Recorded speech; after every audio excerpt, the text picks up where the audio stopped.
ये कहानी है दो ऐसे गांव की जहां की खुशहाली और समृद्धि हमेशा बनी रहती थी। इन गांव का नाम था नंदी और रोहड़।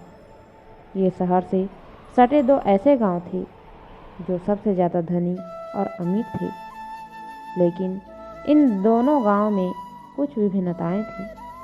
नंदी गांव के लोग भगवान को बहुत ज़्यादा मानते थे, लेकिन रोहड़ गांव के लोग ज़्यादातर लोग नास्तिक थे, भगवान को नहीं मानते थे।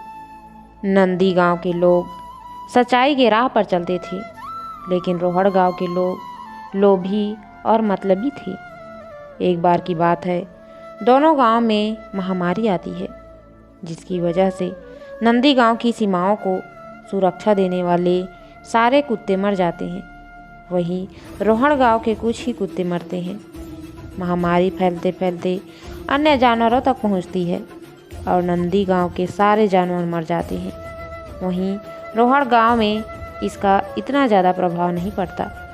कुछ समय बाद नंदी गांव में एक नई घटना घटित होती है कि जिस तालाब से नंदी गांव को पानी आता था, वो तालाब धीरे धीरे सूखने लग जाता है, जिसकी वजह से अब नंदी गांव के लोगों को पानी की बहुत दिक्कत आती है।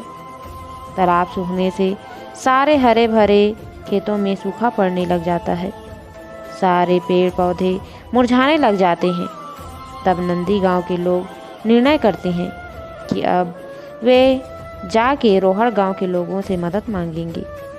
परंतु रोहड़ गांव के लोग तो लोभी और लालची होते हैं। उनके पास सब कुछ होने के बावजूद भी वे नंदी गांव के लोगों की मदद नहीं करते। अब नंदी गांव के लोग हर जगह से फंस चुके होते हैं। उनके पास न जानवर होते हैं, न खेतों में हरियाली और न गांव को सुरक्षा देने वाले कुत्ते।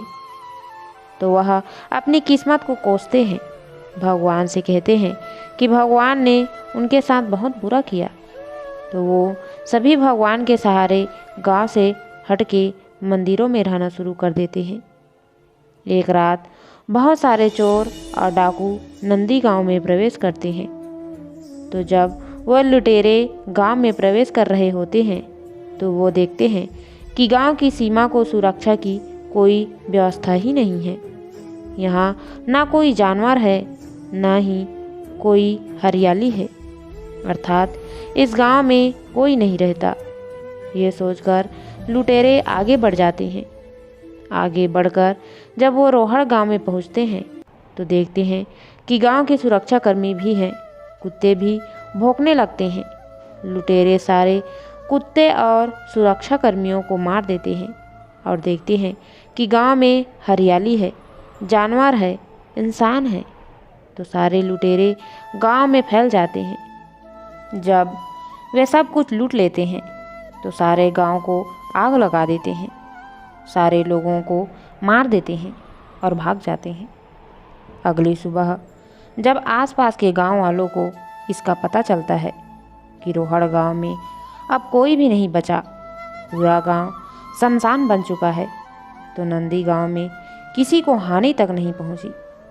तब नंदी गांव के लोगों को समझ आता है कि भगवान ने उनके लिए जो भी दिक्कतें और परेशानियां दी, उनमें उनका ही भला था, अर्थात जो होता है अच्छे के लिए ही होता है। इस कहानी से हमें यह सीखने को मिलता है कि हमारे जीवन में जो भी अच्छी या बुरी घटनाएं होती हैं, उनके पीछे भगवान ने आपके लिए कुछ बेहतरीन और बड़ा सोचा होता है।